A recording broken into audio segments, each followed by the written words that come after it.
week out.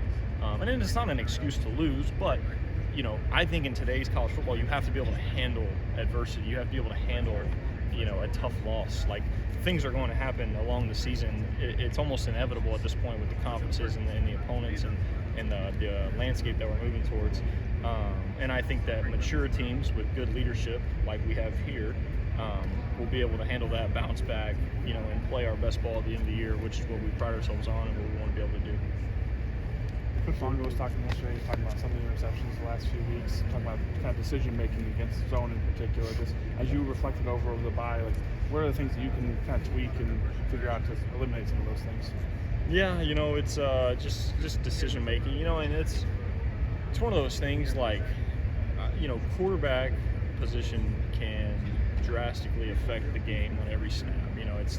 It's the most turnover prone position in all of football, and you have to take a lot of pride in that. Not that I don't, but you can be playing a great game and still have a very detrimental interception and things like that. So just kind of looking at it and being able to just hone in on each and every play, even when things are going well, continue to have that focus and that rhythm, so that those mistakes don't come up and continue to hurt us. I don't know if you can have Coach Longo, do you guys have any thoughts when you're looking to change the offense or looking to kind of evaluate a little bit as you get a little more time before this game? Yes, but Coach Longo and I have a really great relationship. We spend a lot of one-on-one time, and that's just on a normal week. On a bye week, we have a chance to reflect even more, and so I would say yes, but I think we also do a good job during the week of meeting one-on-one and really being able to hash out thoughts as far as practice and games.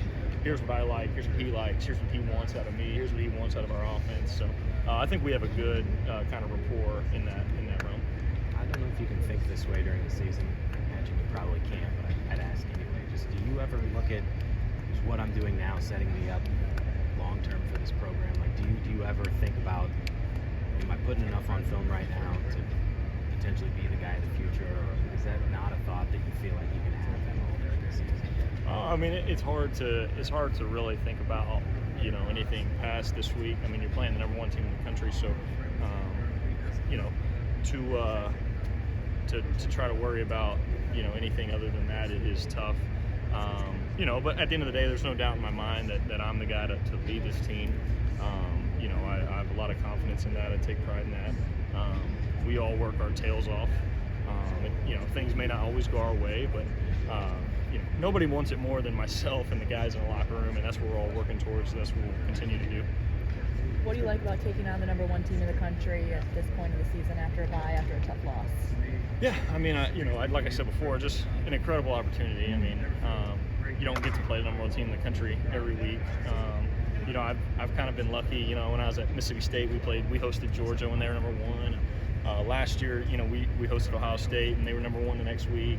And this year we host Penn State and now we host Oregon. And so I've just been able to be in the fire in some really cool games, tough environments. It's like I said, it's a great opportunity, but ultimately we want to be able to put it all together and play a really good 60 minutes. Your work ethic, it's been well documented, and the team talks about it, and coaches talk about it. Is it hard for you when you're knowing how much you put every single week, and then some of those decisions that you want to have when you kind of reflect on the game? How do you kind of balance that approach?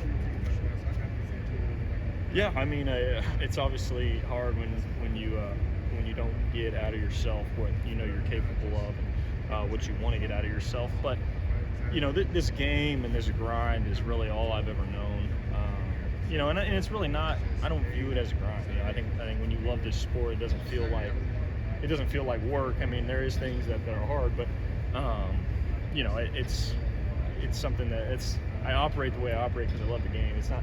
I don't feel like I have to come in here and prepare and do that. Like that's the part that I enjoy and love playing. I love being at practice. I love sitting in the meeting room and hashing things out and having ideas. And so, I think it's tough to deal with failure. There's no doubt. But from a preparation standpoint, that'll always be something that I'm extremely prideful about and enjoy. Do anything fun over your bye week? And was it weird at all having a second bye week in the season? Was that, or did that not really? I think everybody would tell you it was very beneficial. You know, I mean, I didn't do much. I mean, I got a chance to see my family, and I haven't seen my brother since before he had surgery. So cool to see him and his progress. So he's doing great, and you know, that was about it. I kind of laid low for the most part.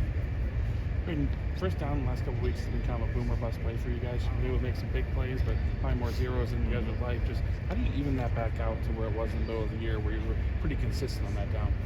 Yeah, no, I mean, I think you know, you obviously you want to find a way to be in that second and non-obvious scenario. You know, and I think the better the defenses that you play, first down becomes really, really important because third and longs are really hard. And in some teams like Penn State, you know, second and long is almost treated like its own package. If you study Penn State, they're a different team on second and long than they are on really any other down. And so, you know, like you said, it makes first down really, really important. So I think just kind of learning from the statistics, learning from the analytics. I'm not a huge analytics guy, but I do believe in that. Like we need to be good on first down to set us up for success. You know, and it just, you know, being good on first down just really helps with rhythm. You know, because you get in that second and long scenario, and then you get in the third and long, and you know, that's not a good place to be. You want to be able to keep defenses off balance, and you know, you're taking shots, you're running the ball, you're hitting RPOs, you're hitting quicks. Like, you know, the multiplicity we need to be able to hurt them with that. You talk about Penn State doing that. Anything you're seeing from Oregon when you're studying the tape on them, their defense? Yeah, they're multiple. You know, I think the variety kind of pops out. You know, they do a lot. You know, if you were to write down and list everything that they do, you'd have a pretty long list. But you know, it comes down to kind of playing every play within its own life. You know, that's why not a lot of the things that we do are predicated upon, you know, what the defense is in. And so that's one of the kind of the strengths of the system. And it'll be on me to kind of execute that, you know, this week and in the game on Saturday.